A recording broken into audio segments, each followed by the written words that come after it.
Hey everyone, happy Saturday. Evangelist Nick Garrett channel. Truth First Christianity in a Post-Christian Country. We sort out the objective facts about Christianity and study them and ask questions about them. And then we also sort out the subjective traditions of the faith and analyze them and ask questions about them. Our ultimate search is for truth. Today I'm excited to share something with you that I picked up. As many of you know, and some of you criticize, I'm a fan of Christian art and architecture. From the medieval period through the Renaissance. I've got my medieval armor. I've got, as you can see on the walls behind me, various portraits and whatnot. And I'm also a fan of American history. I've got I try to use these as backdrops for sets and stuff like that. But anyway, I picked up something new for my collection that I'm really excited to share with you.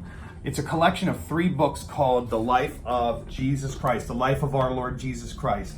These 3 volumes are from 1899, and boy, the pages reflect it. It is so exciting, though. What's in the book is it's the Bible, and on one column you have the Latin, and on the other column you have the English, and it gives an analysis of what part of the Bible we're talking about, and then it gives you the actual language of it. And it's amazing to read I like reading older commentaries because Christianity was viewed very different in the 19th century than it has been here in the 21st century, right? So really awesome set of books. I'm probably, as I go through these, I'll end up making some videos that talk about some of the unique aspects of the book. Unique aspects meaning certain questions that it might pose that we're not going to get otherwise. But I'm very, very excited about this.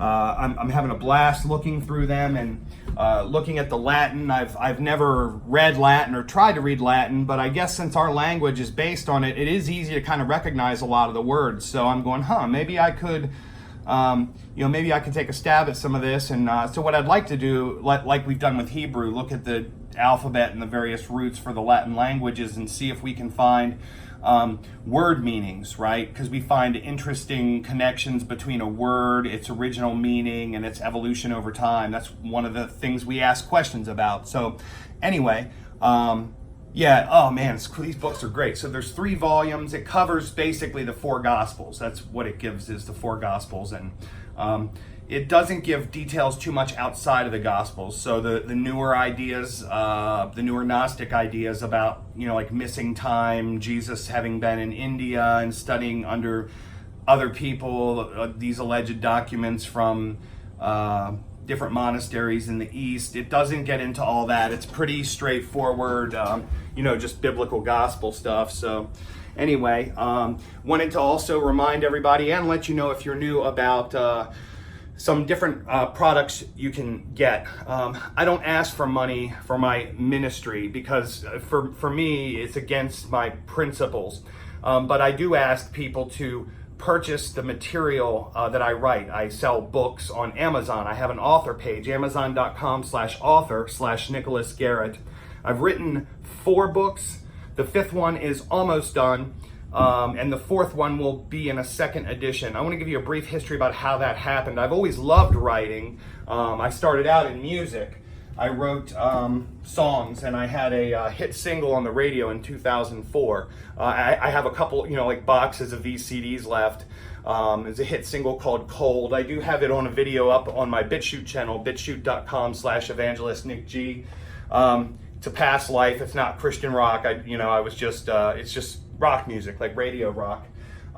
During that time, I also owned and operated a music school, which is still open today under new ownership. I've been out of that business for about 6 years, since the time I went to seminary. But I worked with the internationally renowned company Recorded Books, and we made this DVD, Guitar Lessons That Work. Again, I've got boxes of these available. It was recorded for their My Library DV program. It was a library thing. But there's 4 half-hour lessons getting into the guitar, scales, one on chords and one on modern rock style guitar, which was what I specialized in. Then I started kind of getting into politics a little bit, and having been in business and politics and the music business, such an arrogant move to make in my young 20s, to write an autobiographical book in the vein of Benjamin Franklin. It's interesting, anecdotal. It's fun to read and look back at where I've been and where I am now, but what an arrogant move. Gosh. Anyway, so then in 2016, I wrote a book called Just Tell Me the Truth About Christianity. I don't even think I have any copies of it left, but it was this huge hulking text that was like 1,000 pages and had several thousand footnotes. And it was too much. And over that time, I started making YouTube videos, right? And I'd present the material that I was covering in the books. And this book was essentially my journey through church history, trying to find the absolute truth, trying to learn what was the actual truth of the Christian faith.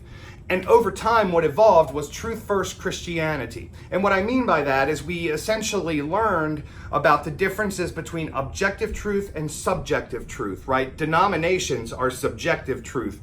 Jesus Christ is an objective truth. So we had this process of separation. And then I made, instead of Just Tell Me the Truth About Christianity, this hulking book, I converted it into the Just Tell Me the Truth About Christianity series. So then we ended up with Just Tell Me the Truth About the Crusades, which was the portion of the book about the Crusades, the nine into the Holy Land. It doesn't get into the ones in the Baltic, Eastern Europe. It covers the 9 that were essentially papal sanction, I suppose it might be the right word to use. Just Tell Me the Truth About the Future of Christianity. And it talks about the faith today in the West and compares equality of opportunity versus equality of outcome. Enlightenment ideas by Jean-Jacques Rousseau of life, liberty, and the pursuit of happiness, and how all these things are rooted in essentially Christian values, supernaturalism, and how that clashes with naturalism as a worldview. Just Tell Me the Truth About the Early Church Councils. This book covers and touches on only the first 7. There have been about 22, but we had the Reformation in the 1500s, and since then, obviously, only the Catholic denomination has continued to have these church councils. And then after that, every denomination has their own catechism, their own set of beliefs, their own statements of faith. But the early councils are essentially agreed upon by all, usually unknowingly. There are many denominations that are extremely hostile toward Catholicism, for example, without realizing that any church history we share prior to the Reformation in the early 1500s, the repository of those records and documents is the Vatican. So when we look at a book like Liber Pontificalis, a very old primary source that's a combination of true actual history and various forgeries over the centuries. We note that Rome fell in the 500s and 600s, and the church built back up. And then there was argument between whether the seat of the faith was Rome or Avignon, France. And so really the modern Catholic Church, if we're being truly honest, and I know my Catholic friends, I have a lot of Catholics I know that are devout Christians. For me, the standard is born-again belief, right? I've had a born-again experience and I've been converted. I do know some Catholics that have also had that. And, if this journey has taught me one thing, it's not to isolate a certain group of people because of their subjective denominational choice. I may not agree with it. I may not agree with their worldview. But for me, it's about truth. It's about the search for absolute truth. So anyway, sorry for that tangent, but I want to qualify that because I know I have a lot of Protestant viewers who are adamantly opposed to Catholicism. And I don't fault you for that. I mean, you're justified in your belief. But I'm also not going to criticize devout people that I know and that I work with on a daily basis. And I see the influence they have on the poor, widows, orphans. There are many out there doing the work they're supposed to be doing. Anyway, so this book, The Early Church Councils, covers those first 7 and the essentially the arguments that were posed, the various what were called heresies. Heresy is just like other knowledge, contrary knowledge. And so I also have Just Tell Me the Truth About the Reformation and Counter-Reformation. That's going to be the next one to come out. It's already done. I just haven't had time to sit down and edit it yet. Now, while all this was going on, Renaissance guy here. I also spent 5 years researching. I've always been passionate about U.S. history and the presidents, and I wanted to write a book about George Washington. So I actually went to the Fred Smith Library at Mount Vernon, the beautiful private structure, and started doing research, and quickly realized I was in over my head. I was a nobody. I was not equipped to add to the body of work about George Washington. I mean, so many hundreds and thousands of books have been written, but I kept seeing all these references to a few of his ancestors, particularly his great-grandfather, John. And there were these fascinating quick references about shipwrecks and him being a merchant and trading at sea and witchcraft and trials and all these crazy things. And I found out that no one had undertaken to write that story. So I wrote Shipwrecked in the Land of King Tobacco, the first Washington family immigrant to America. It was George's great-grandfather, John. What I tell people when I get my 30-second elevator speech is, look, you have no George if you don't have John. John established everything that would end up becoming traditional of George Washington, everything that he would inherit, everything that he would own, everywhere that he would live, all the pieces of his story were put in place by John. John's a fascinating character, interesting. He from England, right? He's the first immigrant to America, and he ended up staying in America after a shipwreck, and then the deal he had made with the ship's captain soured, and he ended up staying in Virginia. He ended up establishing himself well and very quickly, and he had a few sons, Lawrence, John, a daughter, Anne. He ended up, by the end of his life, he had been married 3 times because the mortality rate back then was like 50%, up to 50%. So 3 times he was married, 3 blood children, but by the end of his life, between 8 and 12 children from those 3 marriages were living in and around his properties. Fascinating. So his son Lawrence also becomes a prominent person. I don't write about this in the book, but I find that he ends up being one of the nation's brilliant legal minds before it's even America. He comes up in a Vermont legal volume for having organized international merchant law into sets of volumes. Lawrence gave birth to Augustine. Augustine is George's father. So that's the connection. John to Lawrence, Lawrence to Augustine, Augustine to George. John buys the acreage that ends up becoming Mount Vernon, and Augustine's son, Lawrence, from his first marriage, George's half-brother, when he dies, gives to George, and George lives at Mount Vernon there in perpetuity. This book is centered around and at Pope's Creek, George Washington's birthplace. That's the setting for most of the story. The secondary setting is Jamestown. John Washington is a central figure in a rebellion known as Bacon's Rebellion. The book covers that extensively. It talks a lot about politics between John Washington, Sir William Berkeley, the governor of the colony, and Nathaniel Bacon and this rebellion. It also talks about a little-known war between the natives and the Virginia militia. John was a heavily involved character in that, with very similar situations to what George would encounter. It's very uncanny. And thirdly, the story ends just as what would become Williamsburg is kind of on the rise, and it's referenced a few times, and so anyway, it's a fascinating book. It looks huge, but the story itself is actually only about 300 some pages.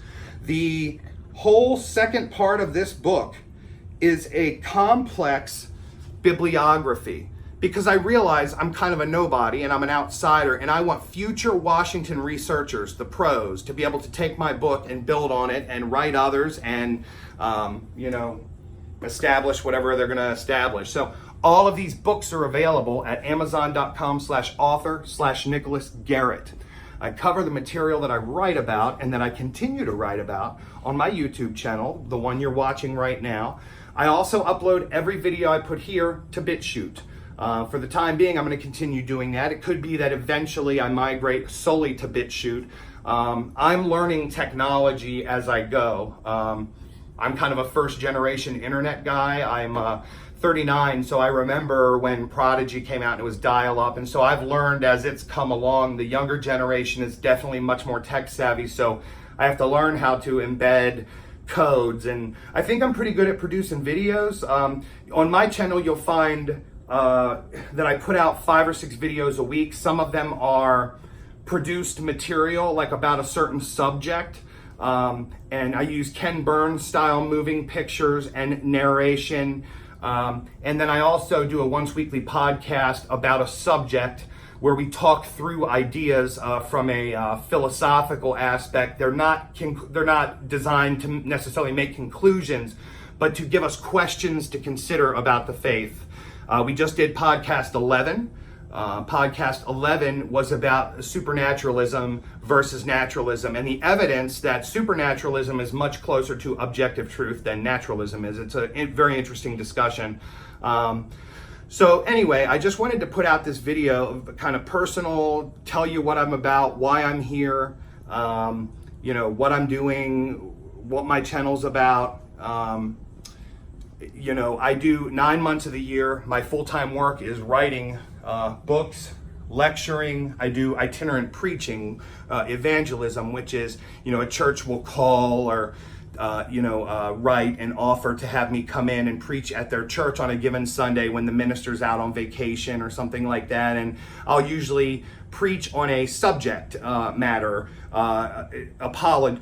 apologetics, basically. I don't necessarily get into biblical exposition as the weekly minister would, and I don't think it's appropriate for an evangelist to do that. An evangelist is a bigger picture person that's supposed to arm and empower the people in the church to go out and spread the gospel and to update them with talking points, update them about what the most current arguments are, for and against the faith, against other various groups and whatnot. So we're empowering people to make strong defenses for the Christian faith. I guess that's about it. So I do that 9 months of the year. The other 3 months of the year, I run the chaplain program for the state senate of the state that I live in. The state that I live in, the Senate meets for 90 days, and the chaplain program is administrative. The various senators submit names of ministers and people of all different faiths that they want to come in and give the invocation each day. The state senate that I work for, the daily senate, has had an invocation going way back to the early 1600s. It's one of the longest lasting traditions in the country. It's an ever-evolving thing. It's been fascinating to watch it unfold in the time that I've been there doing that. It's not some states have a traditional chaplainship where the chaplain is providing soul care to the members and their families. The state I live in does not do that. But it gives me the opportunity to interact with people of every denomination, every faith, every type of faith. And my favorite thing is that I get to do the prayer when, there's no one available. So each session I often end up getting able to do it 2 or 3 times, and I get to draft the prayer myself and deliver the prayer. And I very much like doing it. It's like being the backup quarterback or the pinch baseball pinch hitter, So anyway, it's a fascinating work. That doesn't take all my time while the Senate's in. I'm also a paper pusher, a clerk. So like when the people who prepare the work make sure that the actual work of the Senate constitutionally runs smoothly and is out there and prepared and presented to the public, etc. It's a fascinating thing to be able to do. It gives me the privilege of, focusing time on being a husband and a father, and doing my channel and social media and writing books and preaching.